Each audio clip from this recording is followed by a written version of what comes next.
Hey guys, and welcome to episode 6.5 of PvE Arbiter. If you are new to the series, feel free to check out the rules in the description below, and without further ado, I'll jump right into it.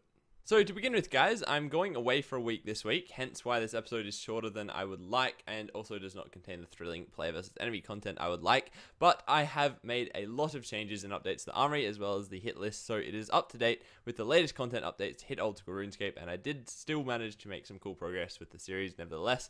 So that is why I'll be calling this episode 6.5, because it's kind of going to be between episode 6 and episode 7 of course, and for those of you who are wondering, I am going away this week, but I should still be out. Well, I will still be able to play Old School RuneScape, and I will still be playing Old School RuneScape throughout that time, but I just won't be able to play as much, and I won't be able to upload any videos, unfortunately. To begin with, I've added a whole bunch of new items to the Armory. The new additions are a rune pouch, which is a reward that can be purchased from the Bounty Hunter store, costing 1.2 million points, and can be used to store up to 16,000 of 3 types of runes. I decided to add this because it could come in handy in a variety of different situations, the main one being Barrows, where I could store rune drops in there that I received from opening the chest. I would get the rune pouch myself through obviously using Bounty Hunter reward points cashed in for statuettes from Bounty Hunter, so all of that stuff would be earned myself. So there's a nice sort of a short-term goal and incentive to doing Bounty Hunter there, so for the series, which is really cool. I'm really looking forward to jumping into doing some Bounty Hunter and aiming for that as a reward. It's really kind of cool. Moving on, I've also added the Odium Shield and Malediction Shield with both respective ornamental upgrade kits from the Bounty Hunter store. The Odium Shield is, to my knowledge, the best in slot for ranged attack bonus, and the Malediction Shield has a solid magic attack bonus combined with some good all-round defensive stats that could be used in a variety of different situations. Both shields are worth getting in my opinion, especially considering I cannot use an Arcane, Spectral, or Elysian Spirit Shield or the Dragonfire Shield for the duration, of course, that I want to maintain a max Barrows Pure, because of course I'm 70 defense, that's max Barrows Pure, and to wield all those shields I have to be 75 defense. So you never know, one day I might get 75 defense, I might change that. But anyway, that's like so long off, do not even consider it. For now, I'm just not going to be getting any of those shields, which is kind of annoying to me because they're really cool shields. So one way or the other, I will eventually get those shields. But for now, I'm going to be staying 70 defense, so I don't really need to worry about that. And for that same reason, I did not also include the Serpentine Helm from Zulrah, because that also requires 75 defense to equip. Once again, those shields are the ornamental upgrades, so I'll have more goals to do some more Bounty Hunter for the series, which is really, really awesome.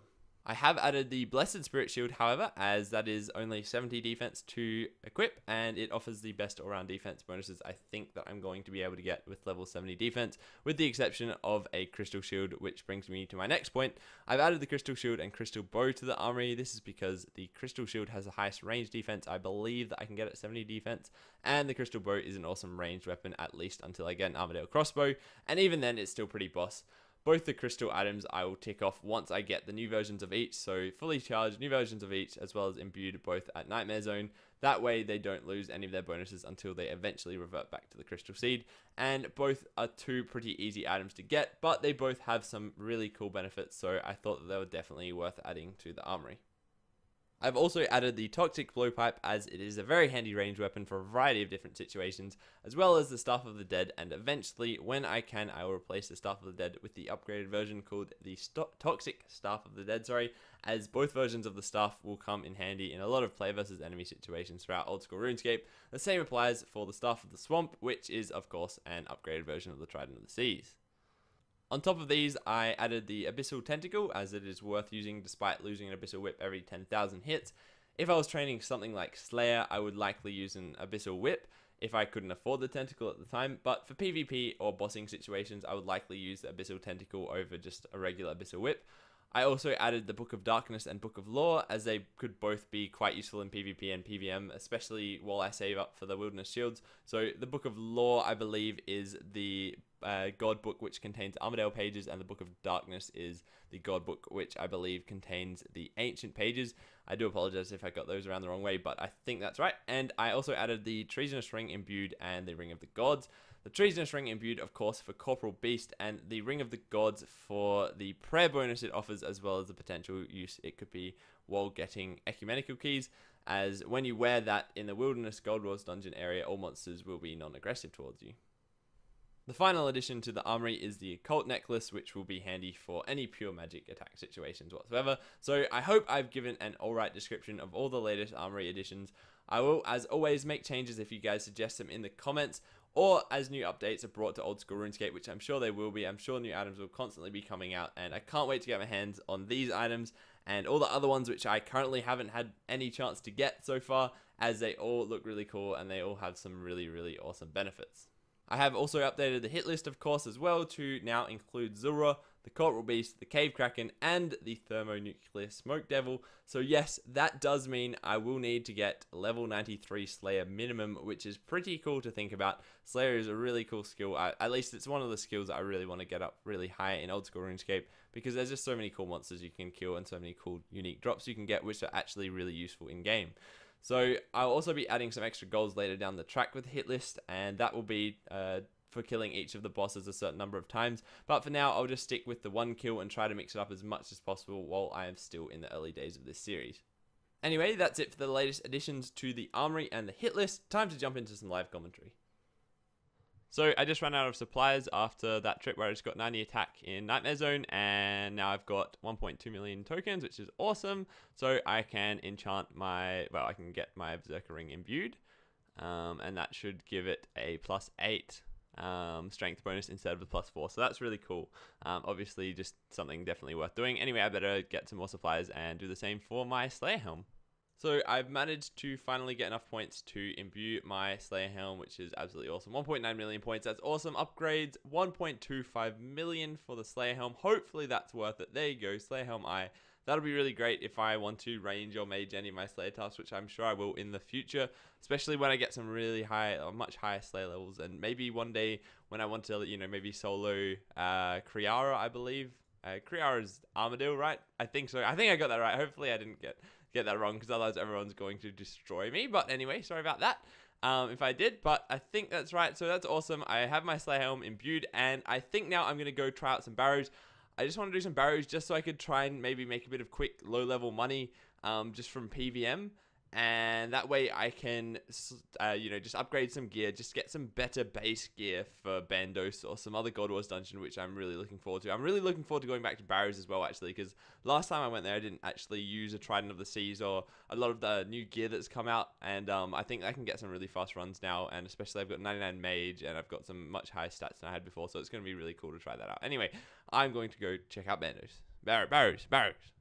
Hey guys, just quickly before I go do some Barrows, I just got my Slayer Helm imbued, of course, and I forgot to film getting these herb boxes. Basically, every day you can get 15 herb boxes from here, which is a Nightmare Zone reward shop. Everyone, I'm sure, knows about it already. Anyway, awesome reward to get every day and to do every day. What I want to do is stack up all of these rewards in my bank, try and get, you know, at least 1,000 of these herb boxes, and then open them all and see how many potions and herbs I get, unless of course I do need to turn them into potions to use, but I've got a fair bit at the moment. I'm going to need more soon though, to be honest, but still I think I'm going to be able to last. I think I'm going to go out and buy some as well. Hey guys, so after all of that, I've decided that I'm going to go back to Cave Horrors. I'm going to kill these for a bit, and I'm going to get some Black Mask drops, hopefully some clues, and do them and make a little bit of money from some PvE related stuff, and that is of course going to be Cave Horrors. Oh, I thought that was attacking me for some weird reason.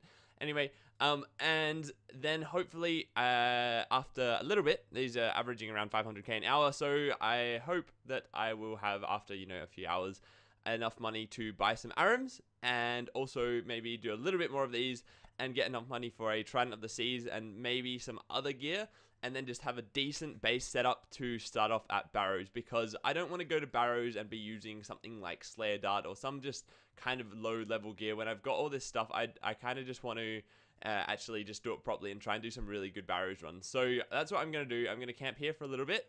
These are really AFKable, so it means I can work on other video series and stuff at the same time. I can do, you know, prepare other stuff, you know, do anything in general. So that's kind of a good benefit to doing these as well.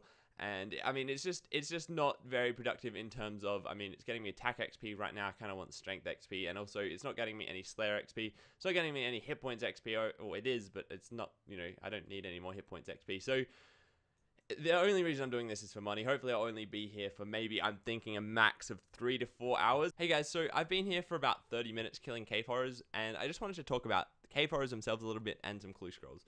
So I've never really talked about how I killed these Cave Horrors and sort of the method I used in a video I made a little while back where I was opening 50 hard clue scroll caskets.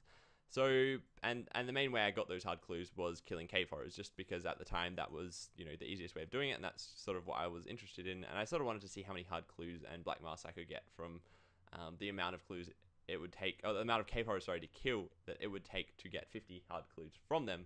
And yeah, see how many black mass I could get along the way. Sorry, I explained that pretty poorly. But anyway, basically what I like to do is stand in this very northeastern part of the dungeon. You can go a little further east, but you can't go too much further east, and this is definitely as far north as you can go.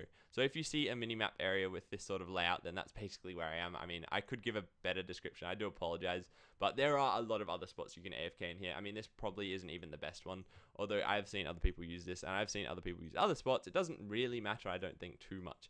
But basically, this is a spot I like to use, and you can, of course, set up a cannon. You could bring along Guthans and use that instead of using Bones to Peaches. I like to use Bones to Peaches because, of course, I can't use Guthans. I want to be a Barrows pure, and using a Guthans War Spear, any attack style trains defense. So, unfortunately, I can't use that at all, as I want to stay the Barrows pure, of course. So, it's a little bit annoying, but at the same time, you know, that's the way it is. So, the only drops I pick up, personally, is I pick up Nature Runes, I pick up the high-level seeds, and I also pick up teak logs, because all of that stuff stacks. So if you're here for a while, all of those items absolutely just add up. And of course, I just use the Bones to Peaches tab. I bring along a full inventory of food and some potions, depending on how long I want to last here. But once that runs out, then I just pick up bones. And these do drop long bones and curved bones. If you want to be really fussy, you can choose not to pick them up, or you can choose to pick them up and then drop them every time you cast the Bones to Peaches spell. Just be aware that your long bones and your curved bones will get turned into peaches if you don't do that. I'm not too bothered myself. I like to try and collect them, but sometimes I just can't be bothered, and I'll just turn them into peaches. Sorry, because construction is fast, really fast XP. It's just kind of tedious skill. Also, when these become non-aggressive, I think that happens after about 15 minutes. What I like to do, because it's kind of AFKable, I just click over here, like pretty much just twice, and just go all the way south to this area over here. All you're doing is getting the monsters off of your mini-map that were on your mini-map when you were killing them, like sort of AFKing in this area. So I'm coming back here and basically just run a few mini-maps south or west or east or north from wherever you were. And if you go back there, then the monsters will be aggressive again. So I like to do that. And yeah, just continue to stay here, AFK. Also, one quick word on clues. These have, I think, the same drop rate as masks. Kind of annoying, but at the same time, these are kind of cool to do. Breaks up training. I like to do them personally because of money and also just because of fun. Because you never really know what you're going to get, and it also does break up the training, so that's kind of cool. Now, I think that these are worth it personally, because if you're averaging between 5 and 10 minutes per clue, I mean, obviously it does come down to what clues you do get and how prepared you are, but you can get them done really, really quickly, and you can get some decent rewards for them. And the main thing is, on average, you probably won't get like the best rewards, but if you keep doing them, then, you know, maybe every 10 clues you might get something that's half decent, and then that just adds on top of the average. And so, of course, I like to do them. So anyway, basically the way I work out how to do these, because obviously I'm at Cave Horrors, I might not actually want to do a hard clue because it might be a bit of a pain to get back here. Well, the good thing about Cave Horrors is you can just teleport to the Trouble Brewing minigame and you can run here easily enough. So what I like to do is, right now, I don't have a Ring of Dueling. I forgot it. I also forgot my Alkaballs. That is another thing that you can bring. These do drop some mithril items as well as Addy Full Helms. And those, you know, that does stack up to a bit of cash. So next time I'll make sure I bring that, as well as a teleport. But what you can do is just teleport quickly to a bank using a Ring of Dueling or whatever else. Do your clue, and then just teleport back using the Trouble Brewing minigame. Of course, that teleport resets every 30 minutes. So you might only want to leave after that's got another 5 minutes to recharge. So that gives you a little bit of time to do your clue, and by the time you've done your clue, that should have recharged and you can just run straight back in. It doesn't take too long, and I think that it's worth doing just to get those clues done if that's something you're interested in. Of course, if you don't want to do the clues, then you can always just leave them on the ground, or you can leave it in your bank, or you can just save the clue for when you finish your trip and you actually want to go do something else if you just can't be bothered leaving this area. So anyway, that's basically the way I do these Cave Horrors. Sorry, I just like talked about it for a while, but I just wanted to explain it to you guys and sort of give you guys an idea of what I'm doing here. And I've kind of decided what items I want to get. So I'm going to get the Uncharged Trident, of course. I'm going to charge that up with supplies money. I'm not going to use Player versus Arbiter money for that, because I can get the Uncharged Trident and I can just charge that up with runes and stuff that I've gotten. And I'm going to also get an Aram's Top and an Aram's Bottom, and I'll possibly get Infinity Boots or some. I'll check out what bonuses. I haven't fully decided on the gear yet, but I'll keep looking at that. Anyway, I'm going to go do the clue now, and let's see what I get. Hey guys, so this clue took about 10 minutes. I had a puzzle box in between, which kind of slowed me down a little bit, and I also kind of stuffed up. Oh no, you would not want. Actually, it's right. I'm just going to teleport out. But I screwed up because I accidentally went to Death Plateau instead of Troll Stronghold. Sorry, it still only took me about 10 minutes. Probably the best part of 10 minutes. Probably almost took me 11 minutes. Anyway, we'll open it up, see what we got. Wow. Okay, so there's the rune plate legs, rune pickaxe, 46 lords. Not too bad. See. That's, that's at least, I don't know how much they are actually. They're about between 20 and 30k. That's about 20k, 19k maybe. Magic shortbow, like 1k alch and 46 lore runes. That's kind of alright. So, that's okay. That's maybe around 50k. That's 10 minutes. 10 minutes.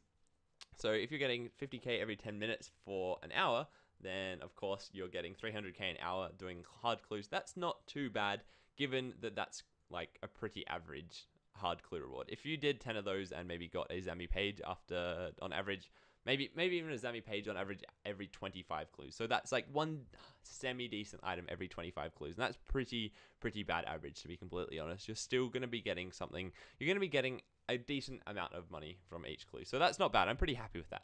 So I was wondering why I was getting hit a fair bit before by these cave horrors, and they actually have a magic-based attack. I was using Verax because I forgot all about that, and now I have my Carols, which is awesome. But please forgive me for that. Now I'm actually going to be here for a lot longer with this food, which is going to be brilliant. But yeah, always remember these attack, magic-based attack. Bring along your D-hides or your Carols, and you'll be set. Hey guys, so just got another clue scroll drop. Time to go do that, I guess.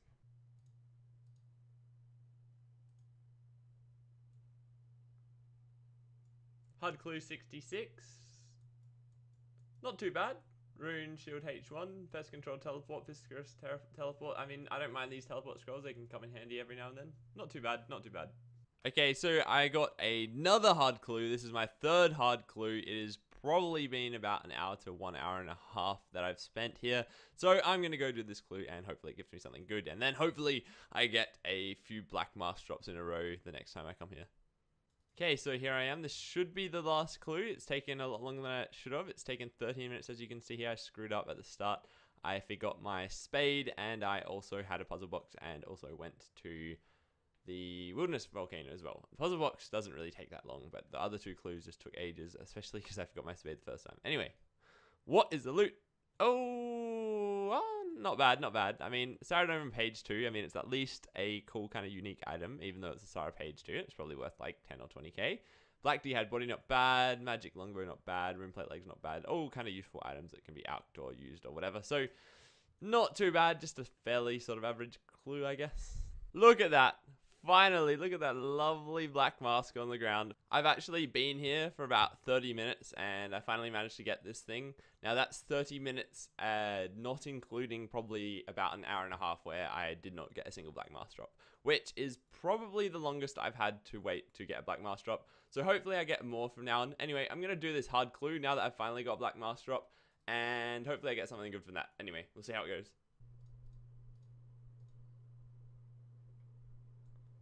What did we get? Bandos, braces, rune plate skirt, rune plate body, rune pickaxe, nature runes. Not too bad, not too bad. Got a cool kind of unique item. I mean, I don't think I'm ever going to use it, but it's still kind of cool. Not bad, not bad. So the items I managed to get this episode are the Dragon Defender, the Berserker Ring Imbued, and the Slayer Helm Imbued. I apologize for not talking so much about the Dragon Defender drop I received. For all the information about that you'll ever need to know, as well as some of my sort of live tips and, me actually getting the Dragon Defender, if you really want to check that out, that is all within my Dragon Defender guide that I made about 2 weeks ago. I'll link that in the description below. But yeah, no huge items this episode. No doubt all the items are reasonably easy to obtain, but at the same time, they're not too bad. Like, they're all really, really useful, and it's good to get them ticked off. I really do look forward, though, to next episode and really making some more headway through some cooler bossing and cooler player versus enemy activities in general, and really trying to get some awesome new unique drops. So thanks very much for watching, guys, and I'll see you all soon.